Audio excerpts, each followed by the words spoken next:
Namaste everyone. This is Dr. Harshvardhan, urologist and faculty director of Vice Academy.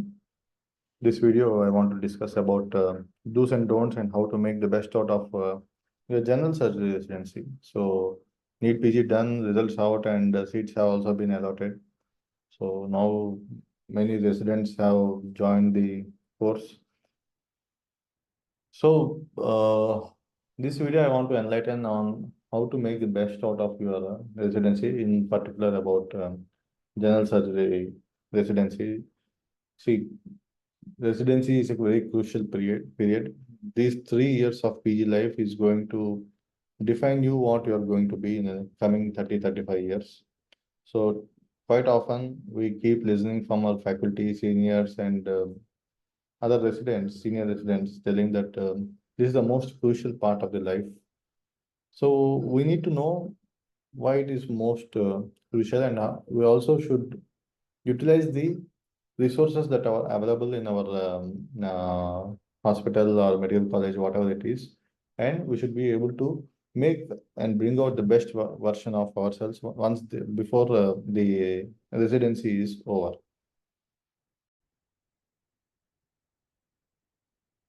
So I want to start off, try to make a guess on who this celebrity is. Young lady, she's an inspiration for us. So try to guess before the end of our presentation. We'll come to know who she is. So myself, I did my post-graduation from a government medical college in Andhra Pradesh, and I did my super specialty in neurology from Nizam's Hyderabad. I want to define this as a residency experience rather than a postgraduate curriculum. I would like to use the term residency because most of the times we are spending more than 90 hours or 100 hours in the hospital per week. But in the West, they have limited the working hours to around 80 hours in a week. So almost we are being there for much number of hours in a week. That is why it is better to use the term residency. So residency can be a overwhelming experience. It will be happy for someone. It will be a very gruesome and challenging experience for someone, because the coming 3 years you are in a different place, different atmosphere, which is completely new to you. You are completely out of your comfort zone. So definitely it is going to be a different experience when you're joining residency. Especially it's more demanding when you're joining curriculum like general surgery residency, where you have to not only adapt to the changes but also learn new skills, especially surgical skills. And in surgery, you pretty well know, once it is done, it cannot be undone. So it is very important to learn it in the right way. So in this presentation, I want to emphasize and tell you how to make yourself a better person by the end of your residency. So I love this guy, Kobe Bryant, one of the legendary basketball NBA players the world has ever seen. Unfortunately, he's no more, but he always had this mindset of called Mamba mentality, and there's a wonderful book on it. If time permits, go and read that book. So this is a very beautiful quote that he has given. It is a constant quest to try to be a better person today than you were yesterday, and better tomorrow than you were the day before. That means each and every day you should always try to be a better person than what you are yesterday. So if you have that in your mind, then definitely you will be a better person, you will be a better surgeon, you will be learning better surgical skills by the end of your 3 years. So this is a photograph from my post-graduation days from Rangaraya Medical College, Andhra. These were my colleagues. I pretty well know you also might be going through the same kind of phases. So Yeah, residency is a difficult experience, but I used to enjoy a lot. So when you start enjoying your work, your learning will be much easier. So ultimately, at the end of residency, I could get the award for the best outgoing student in our state. I received the first prize for securing the highest marks amongst general surgery residents in the state of Andhra Pradesh for my year. So all this happened because for my love towards my residency program. So whatever it is now, you are in a situation and you have to accept it and you have to understand, yes, this is my situation. I am in general surgery residency at a particular college or hospital. As soon as you start accepting and loving it, you will adapt and you will accept the change. Once you start to accept the change, you will fall in love with your residency program. Otherwise, there will be a kind of tussle between the residency program and also your mentality. So as soon as you break the ice and come out of this mentality, your learning will be much easier. So time and again we will be listening this our seniors faculty, they will be telling, they will be screaming at the top of their voice, because of you patient has suffered, because of you this complication has occurred. See, as a resident we are bound to make certain type of errors, but the real failure happens if you are repeating the same error. When do you repeat the same error? If you are not able to learn from it. I always remember my dad saying there are three kinds of persons in the world. The first one is the smartest one who will learn from others' experience. The second one is also a tough guy who learns from his own experience. And the third person is one who doesn't learn at all. So obviously, learning from others' experience is the best thing. That's what we do. Our seniors, our faculty, consultants, they teach us the steps of surgery. They teach us the protocols. They teach us the uh, way how you should examine a patient, how you should work up the patient, and how you should take him home for surgery, or how you should manage him in the post-operative period. All these things, these are fixed set of SOPs and protocols, which after many trial and errors and after a lot of learning from their own experience, they have put up a path for us that this is the right way to do. So that is what we will be following. That is what teachers are for.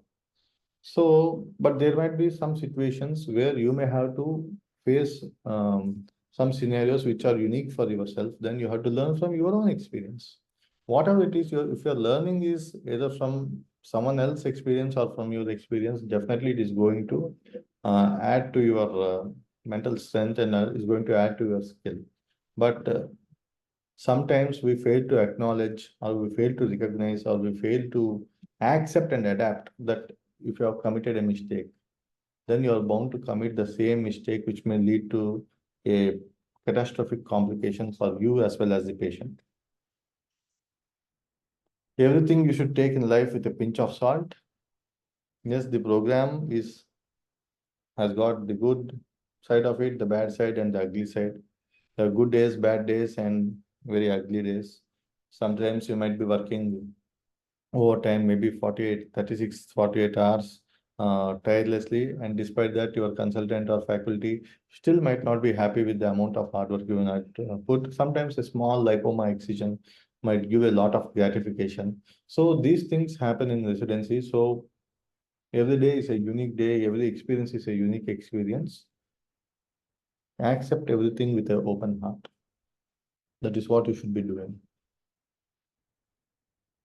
So if I am telling all these things because out of my experience of being resident twice in general surgery and super specialty, now I know the proper way of doing my post graduation. If I am given a chance now to do residency, I'll take a time machine, go back to my uh, post graduation days, and now I know Pakka how to be a good resident, and I know Pakka how to make the best out of my residency. One key funda to be a absorbing surgeon is you have to follow this principle of learn, unlearn, and relearn. Now there is lots and lots of content on social media, YouTube, different kinds of surgery, the same surgery performed in a different technique. So sometimes what happens is inadvertently we may develop a incorrect or inappropriate technique which you might be using, which may not have a desired consequence all the time. So these are the times when um, a faculty or teacher or senior will help you.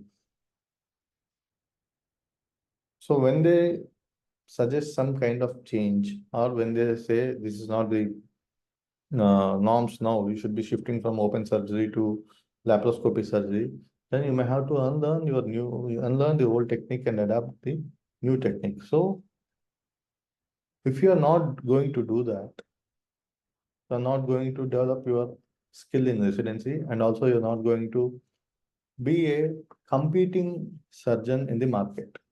So come to be a competing surgeon in the society and market, definitely you should keep upgrading your skill. So to upgrade your skill, obviously, you have to attend conferences. You need to be abreast with what are the new developments and technology that has been happening and in vogue in the particular field that you are working in. So if you're not adapting and learning these things, you will be lost and doing only those couple of surgeries which you have been trained in your residency period. So I have done a survey. Almost 120 participants have answered that discipline is the most important trait that a resident should have. So we'll be discussing about some important stuff. What a resident should have. One is discipline, should be punctual and have time sense, should have soft skills. That is what is lacking most of the times, especially in our profession, because we are in a kind of cocoon. Most of the students, MBBS students or PG students, do not have soft skills. So once coming out and sitting in the practice, it is very difficult for them to develop these kind of communication skills, way of interacting with people, patient, developing your PR, all these things come under soft skills. And we'll see how to develop soft skills. We'll be discussing more about peers, how to engage and win the hearts of your faculty and seniors, and some abstract things like how to manage finances, stress management, family, love, and what about our future. As I said, one key point to success is discipline. With discipline, you can achieve anything. So I said, this lady has won the hearts of millions and billions of peoples of our country just because of her hard work. Now you can recognize her. It is none other than our Olympic medalist Manu Bhaker, who toiled very hard to be in that position.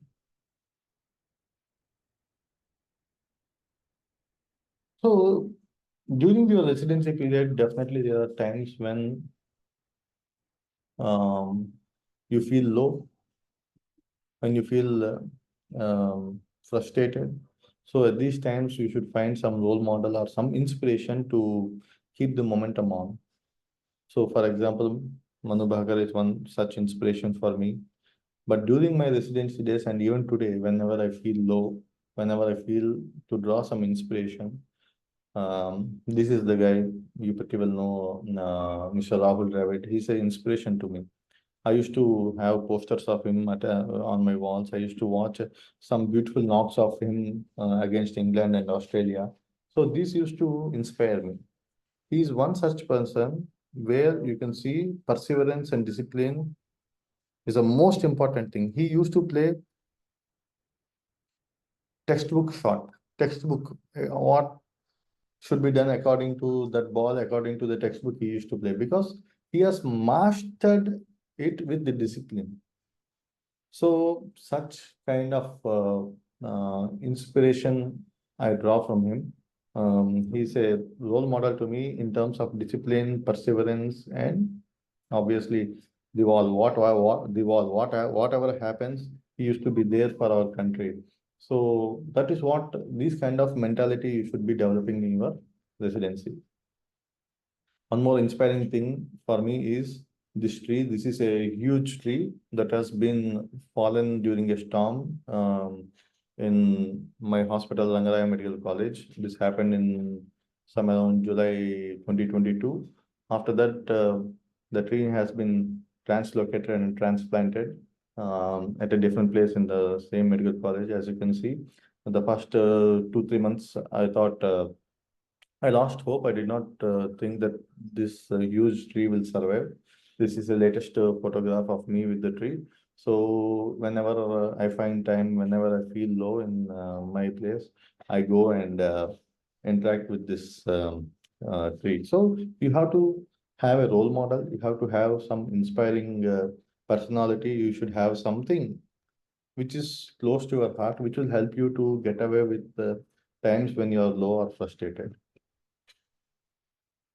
So this is a question for you. Here are two case scenarios: blunt injury, penetrating injury of the abdomen. So which, according to you, is more traumatic? Injury which is on the right paramedian region, or injury which is in the suprapubic region? Most likely something has popped out, maybe bowel or bladder. So before answering this question, you have to ask the patient and you have to ask yourself a set of questions, that is checklist. What all things can make this kind of trauma? And then you can come to a conclusion which is more dangerous. As you can see, without any given information also, the injury on the right side of the umbilicus is to be more grievous when compared to the subumbilical injury. Let us say I am taking this example from one of the books written by Mr. Atul Gawande, Dr. Atul Gawande, Checklist Manifesto. It was during a Halloween party that one person got stabbed and he was brought to the ER. Once in the ER, the person was examined by the ER team, where they found that he was having tachycardia, but the patient was stable. So they moved on to some other patient. Suddenly, this particular patient, started to collapse. Because on the initial examination, they found that it was a small wound on the anteroabdominal wall. But ultimately, what happened is they took him to the emergency theater, opened him up, only to find that there was a large pool of blood collected in the retroperitoneum, and there was a penetrating injury to the aorta. What happened here is they have missed to ask one simple question: what was the weapon that was used to make this injury? They thought it was a small pocket knife, but it wasn't. It was a bayonet. It was, you know what is a bayonet? It's a large gun with a large knife which can penetrate up to the posterior abdominal wall also. So that was what used to make such injury. So they missed asking on that. So this kind of history taking is very important. So this, in our medical parlance, is called ineptitude. So ineptitude is lack of skill or ability. See, there are two types of things. One is you do not have that particular skill at all. Second one is you have that particular skill, but you are not able to apply it on the right time, on the right patient. So lack of application of that knowledge or wisdom or skill at that particular time is ineptitude. So this may cost dear for the patient. So ineptitude slowly translates, and on the other side of the chair, the patient and attendants feel that it is medical negligence.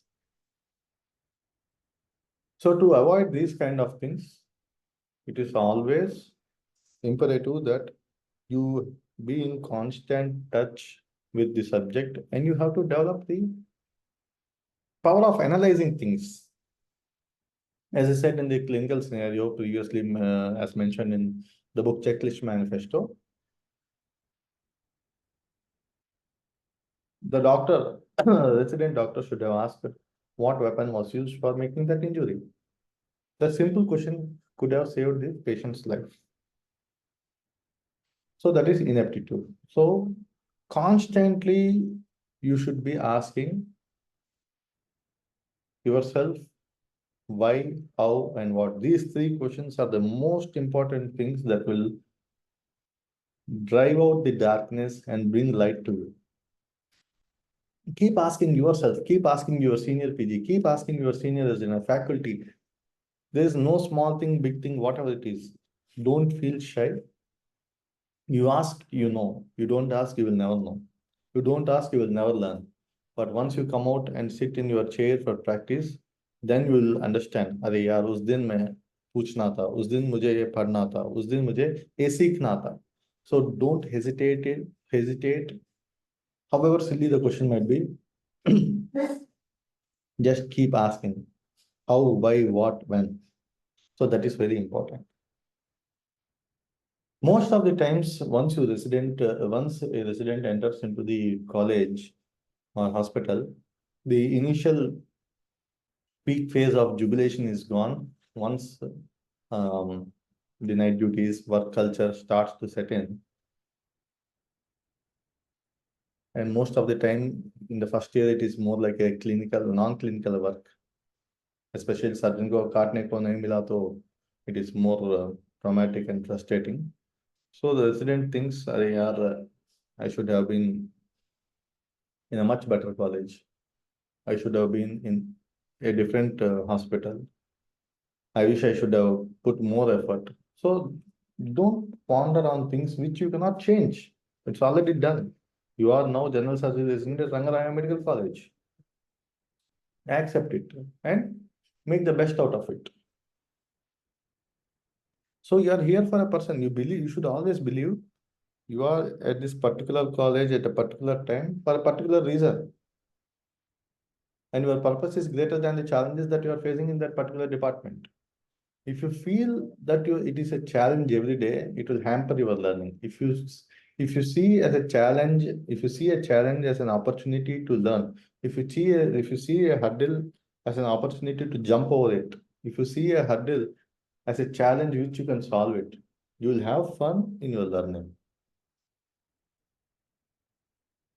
So this is very important thing that I want to tell is when you are at your workplace, there will be people discussing backbiting and all these things will be happening, which will definitely spoil your curriculum. बोलेगा sir वो अनस्टेटिस्ट ने ऐसा किया नहीं तो बाजू वाली depart unit में रेजिडेंट ने ऐसा किया. All these things do not have any use and they do not have any bearing on your learning process. This is a very simple example, a test which has been mentioned by the age-old philosopher Socrates. It's a triple filter test. If they are going to tell something, first ask the other person, is it true? If it is true, yes, then you can listen about it. Then ask him, is it really good to listen about it? Is it worth to listen? Is it worth to invest my time on it? If he says it is no, then don't indulge yourself in that. Okay, let us say if he says it is a good thing that you are going to hear, then ask him and ask yourself, is it really useful for you? If it is a useless thing that we are going to be spending time on, just leave it. You tell the particular person, don't say it. Don't waste my time. But if you indulge yourself in these kind of backbiting, yourself in discussing about some other person who is not there, this will cause a lot of disharmony in the department, which may translate into getting less number of cutting chances, because general surgery is you cut more, you learn more. So to cut more, you should be enthusiastic. You should be affable. You should be a happy-go-lucky type person. You should be a kind of person who is liked by everyone. Dreams without goal. So for that, In this survey I have conducted, I'll post at the end of the presentation. Most of the residents feel that learning is mainly from the faculty or from the senior residents. So our goal should be to be in good books with them. So this relationship is called mentor and mentee relationship. So mentor is one who is teaching you, and mentee is one who is the resident.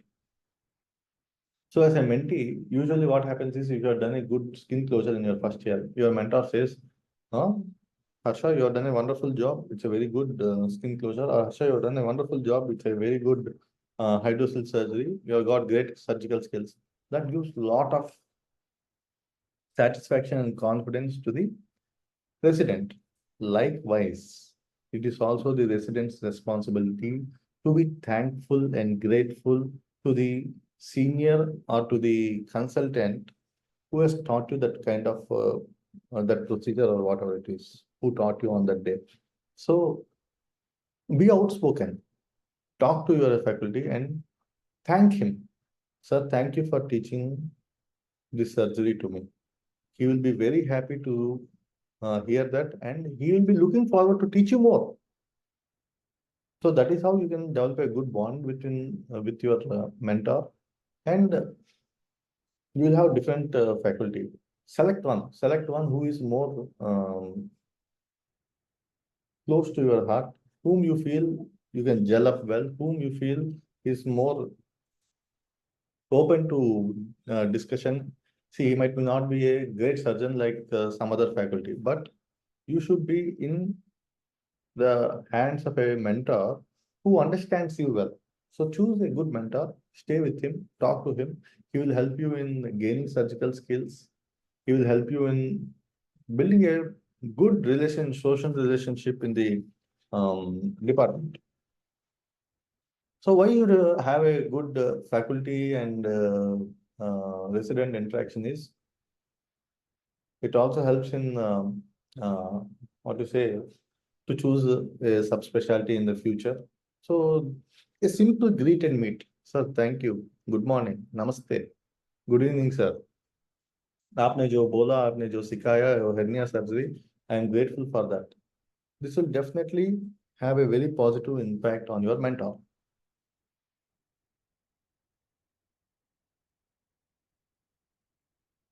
So this is an interesting slide. Human being is on earth for around 36,500 days. But average life is now around some, let us say, 30,000 days. So as you can see here, in 30,000 days, almost each one of you are now 25 to 30 years. That means almost 10,000 days gone. And last 10,000 days, we cannot do a very active practice. So the core practice, your clinical practice is from the age of 34, 35 to 65. That counts to around 10,000 days of your life. So these 10,000 days of your life are defined by this just 1,000 days. That means your 3 years in general surgery residency is going to define your coming 10,000 days of working and the next 10,000 days of retirement. So just imagine 1,000 days of proper investment is going to give you a fruitful result of 20,000 days ahead. That is how I calculate. That is how you should be calculating. So each day, her pal in this 1,000 days is going to be a goddamn precious thing, which is going to define your upcoming 20,000 days. As you have seen in the previous slides, we should understand that every second that we are going to spend in your residency is of paramount importance. Most of the time, I see many residents struggling to have good soft skills because there is no curriculum in our either residency program or in our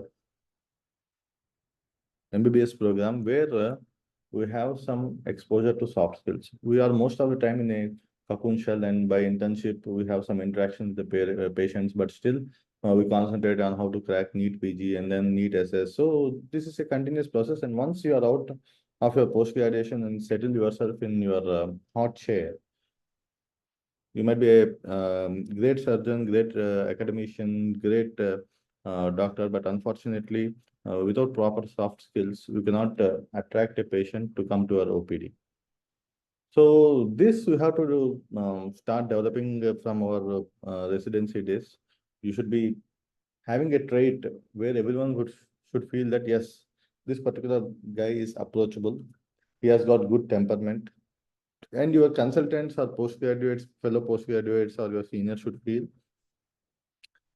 that he accepts change and is adaptive. And very, very important thing is, if there is any criticism, it is for your benefit only. So take it with a pinch of salt, accept it, and assess yourself if it is real or not. If there is anything that you need to change, yes, definitely you have to accept the feedback and put some positive efforts to make a change. That will help you progress in a much better way in your residency period. So talent will take you only up to one level, but hard work is something which can supersede a talent.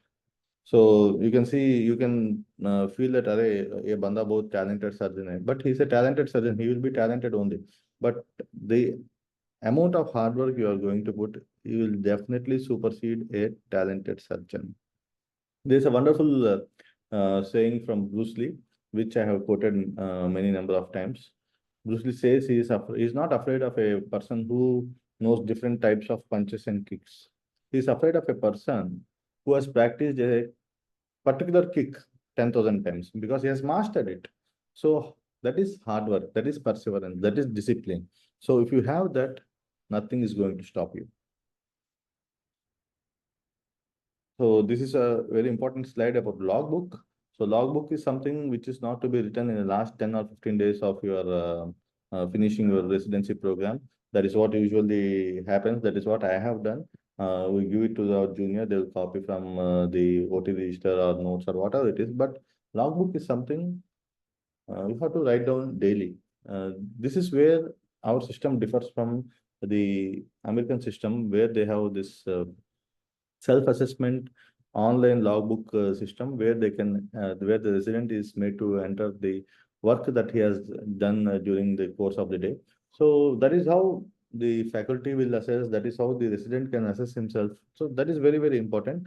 Anyways, as we are not having that kind of system, I urge and request you all to make a soft copy or a hard copy, take a diary and daily write one point in it, whatever it is. You learn one point, just jot it down there. Especially this stuff will definitely help you when you go back, sit in your chair, and you think about it 5 or 10 years down the line. Arey, I feel I should have watched that case. I should have known how to deal with that complication. Or I didn't know which, I don't remember which suture material I should be using for this situation. So this is how you should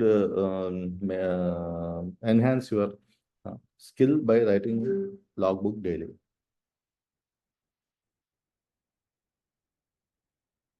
So let us say there are two scenarios why CV is important.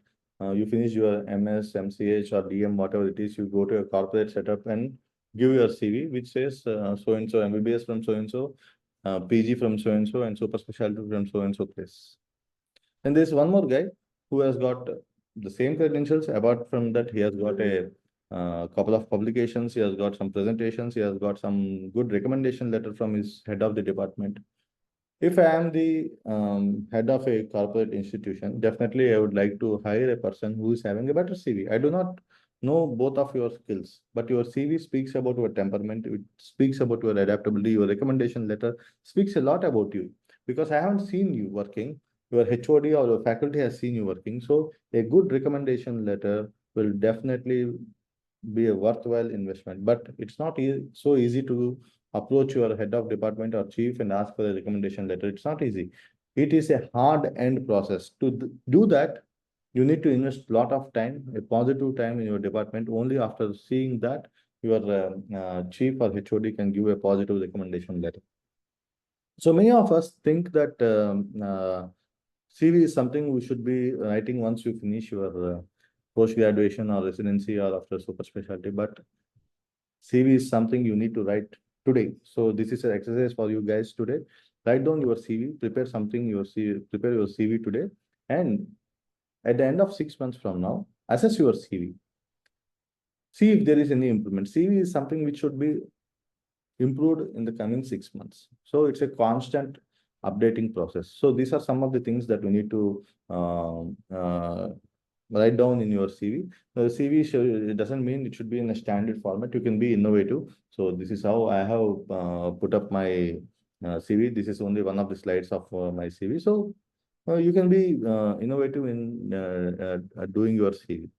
So remember, CV is something which is not done after your residency. It is to be done today and to be assessed 6 months down the line and then 6 months down the line. So you can keep improving your CV. So that is what makes you different from a normal resident. That extra mile you are willing to work, that extra effort you are going to put to build your CV, the extra effort that you are going to write a logbook every day. So these are the things which are going to make you a better surgeon, better resident, and a better doctor, and overall a better human being. And quite often I see residents are dressed in a very, what to say, shabby way, but dress appropriately, tuck in shirt, especially boys, and try to wear scrubs if you want. As I said, essentials in the bag, you have extra pair of scrubs in your bag. And most often I see many residents wearing chappal, slippers, and all those things. Try to wear some good shoes. See, this having a good attire for yourself will instill confidence in you. And also, when a patient sees you, he feels confident about you. Let us say if I am a patient, I am seeing someone who is dressed smart. I would like to approach him rather than someone who is dressed in a shabby manner. He might be a better surgeon, but yes, I want to go and get myself operated or treated by someone who is more attractive. Attractive in the sense who is looking neat and confident. So please dress appropriately. It carries lots and lots of um, bearing on patient approachability to you. Same thing with your fitness. You sit in your OPD, you are heavyweight, you are not exercising, and you tell the patient to go out and exercise. How do you think he will accept your advice? So, as a doctor, we need to be fit ourselves. Indulge yourselves in some kind of sport. At least spend half an hour in a day. I know residency is definitely demanding, but once first year is over, I wherever you are working, you can at least find half an hour time to invest on your physical health. Your physical health will definitely translate into your mental health.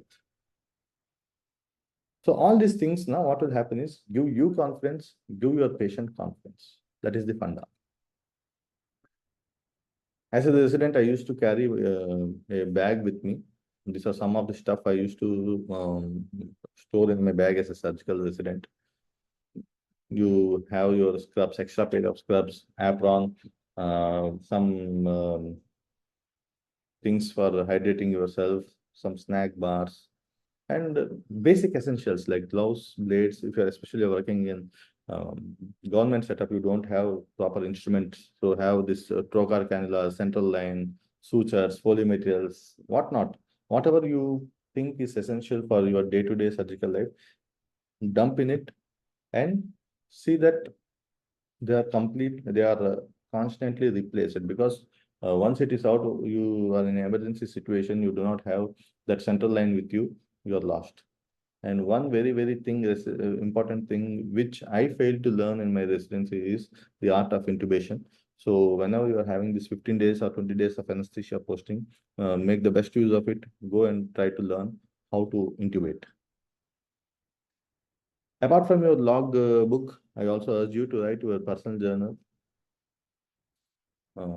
As I said, at least 1 point each day. What you learned, what new technique, or what others are doing, something which is relevant to you, because this journal, apart from your logbook, will, once you go and reflect back, will let you know how was your temperament at that point of time and how you are now. So I know you uh, try to figure out who this legendary person is.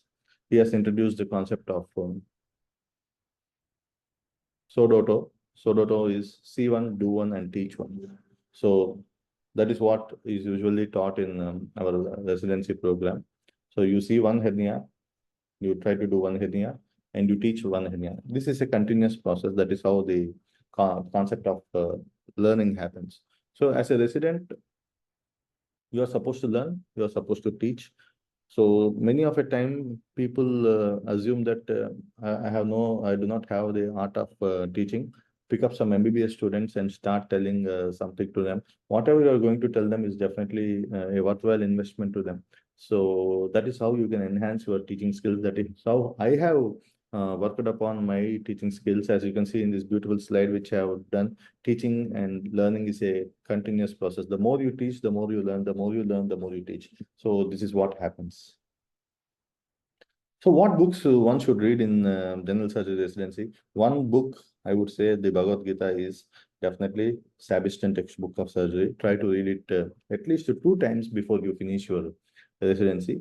Other adjuncts which I found interesting for myself is whenever before I go to a case, I used to uh, go through this book of surgical anatomy by Scandilacius.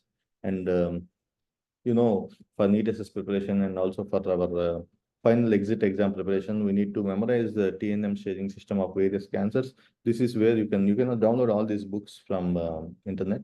And there are certain topics like breast, thyroid, arterial, and venous disorders, which are amazingly written in Schwartz textbook of surgery. And you can read that. So how many of you have seen this thing? This is a surgical safety checklist. I have borrowed this from WHO website, but still it is there in Sebastian textbook of surgery. If I remember, it is some in chapter number 5, perioperative complications. This is a concept that has been borrowed and taken from one of the books written by Dr. Atul Gawande. The book's name is Checklist Manifesto.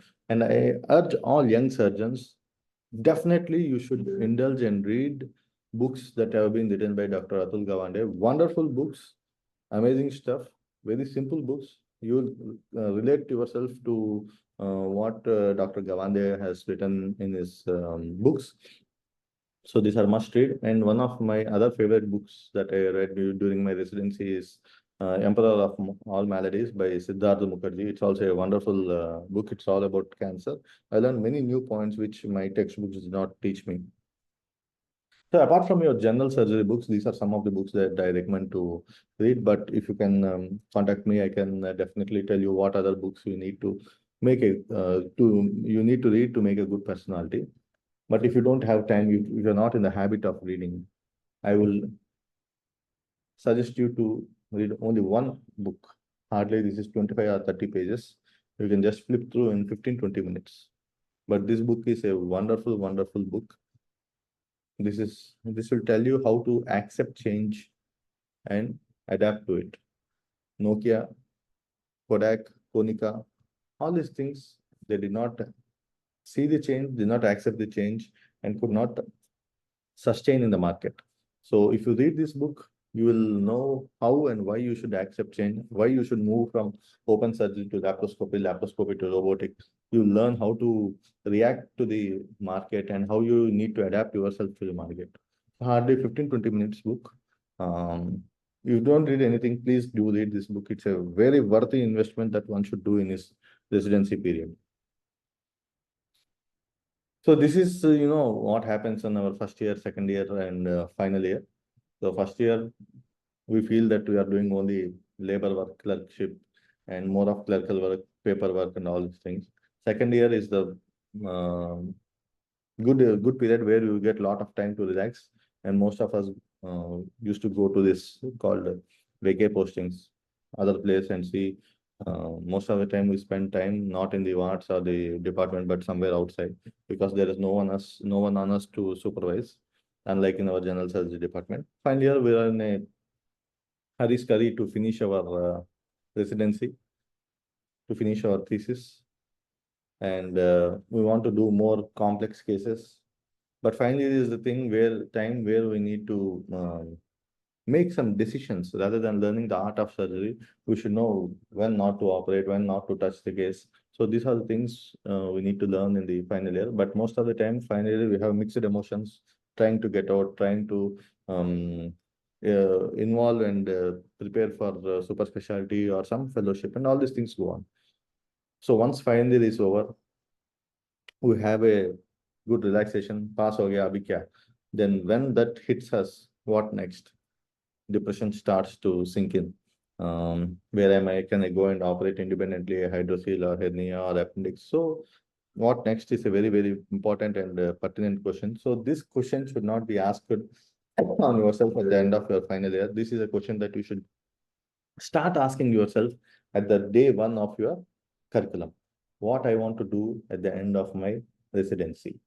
That is when you should start your preparation for what next. So all of you, please go through this website of ACGME.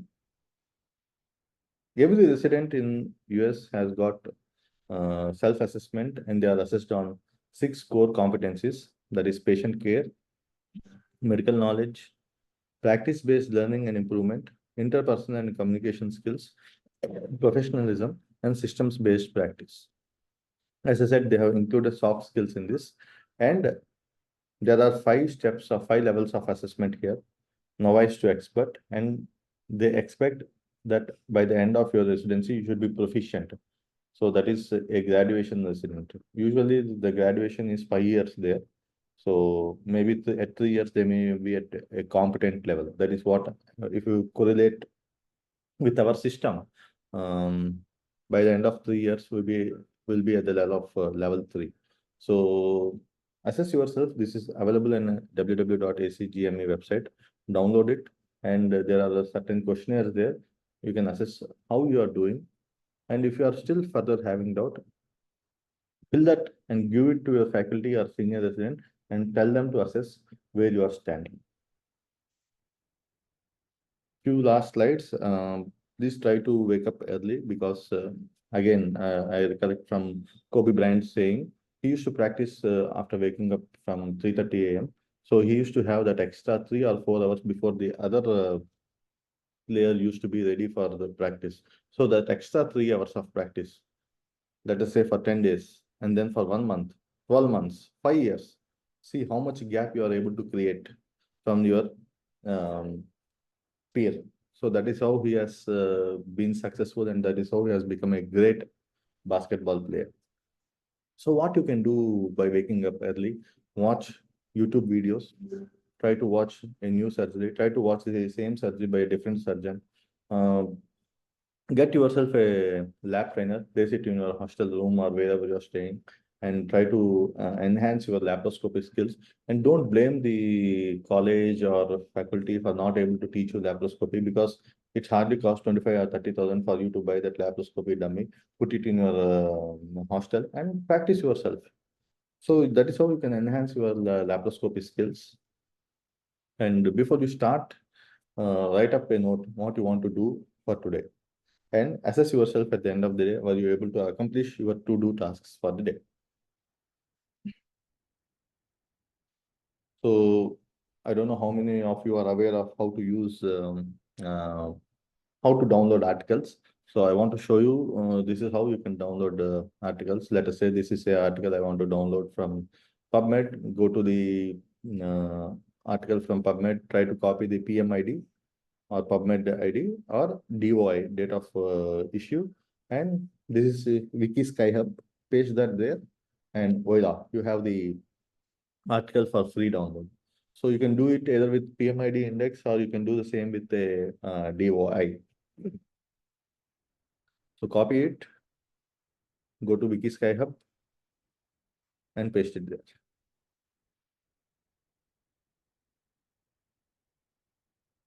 So that is how you can download whatever article you want from Wiki Skyhub. Same thing with how to download textbooks or whatever books you want to do. There is a wonderful website called LibGen. So here you can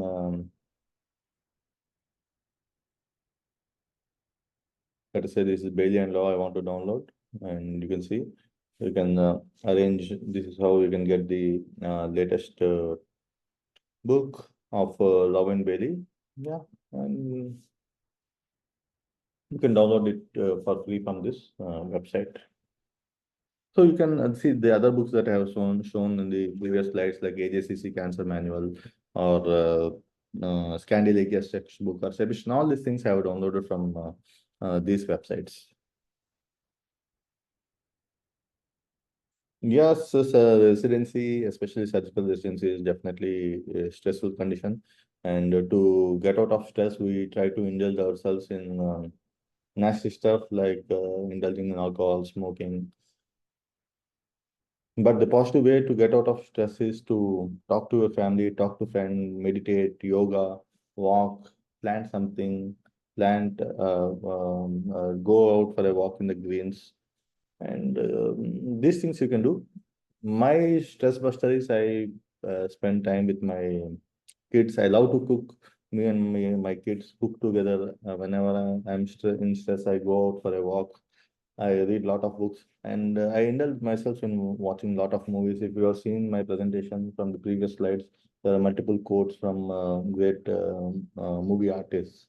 And also, yes, I said I love to play tennis. So these all things are my stress busters. Choose your stress busters, and that is how you can have a positive way of relieving your stress. So this is again a completely different presentation that I can do on what are the career options after doing a general surgery residency. So one thing I want to say is whatever you want to do, have a planning for itself from your day one of residency. But unfortunately, this over planning, what I mean to say is, if someone wants to crack NEET-SS or INA-SS, they are completely ignoring general surgery residency and concentrating on how to crack NEET-SS or INA-SS. In the due process, they are forgetting that without general surgery, you cannot have a proper learning of your super specialty. So, mind you, your general surgery is not just a degree, it is a practice session for your super specialty training. If you're not having a good clear surgical hand, your time is lost in trying to learn the skills that you are supposed to learn in a general surgery residency. If you are not able to handle a ICU patient, if you are not able to know how to treat a patient of shock, so all these things you cannot learn in your fellowship, or you cannot learn in your super specialty residency, because these are some basics that you need to um, learn and to say master in your general surgery residency. So please, my dear friends, don't consider that general surgery is just a bridge for you to crack super specialty. So ultimately, bottom line is to have a peaceful life. Most of us may be married at the time, so you need to have good harmony with your family, career, spouse, whatever it is, and don't forget to invest on insurance, because when you are going to invest at a younger age, the premiums are going to be low. Once you start earning, once you go and sit at the age of 38, 39, you want to invest, it is going to be a huge burden for you. And try to start investing in some mutual funds or SIPs or some shares or whatever it is, some small amount, 1,000, 2,000, 5,000, whatever it is that you can spare from your stipend, because this habit will definitely help you to have a second source of income, just in case your surgical career is not that great in the initial part of your practice. The future, as I said, is going to be advanced. A lot of advancements that are happening, like laparoscopy, 3D laparoscopy, miniaturization, nodes, robotics, and now lasers and all these things. Now it is a technology-driven branch. We need to adapt, accept, and change. Likewise, the latest technology is AI. Patients come to you with all information beforehand after seeing in ChatGPT. So you yourself should be well aware of AI and how to use it in your clinical practice. So start surfing through AI and learn those skills. So whatever decision that you are going to take in your life, whatever it is for me, there's nothing wrong or right in it. It's only the perspective and consequences that are going to happen with that decision. So whatever it is, do not have any regret. I, in my residency, started off my preparation with I was in love with hepatobiliary surgery, and my goal was to go into ILBS. So I bought this Bloomgart and Shackelford when I was in second year after seeing surgical gastroperipheral postings. And then after a few months of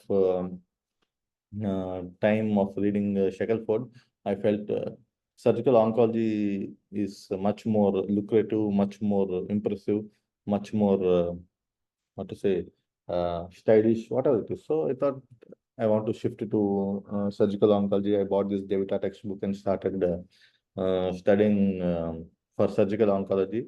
I gave exams in Tata, I gave exams in BHU, I gave exam in RCC Trivandrum.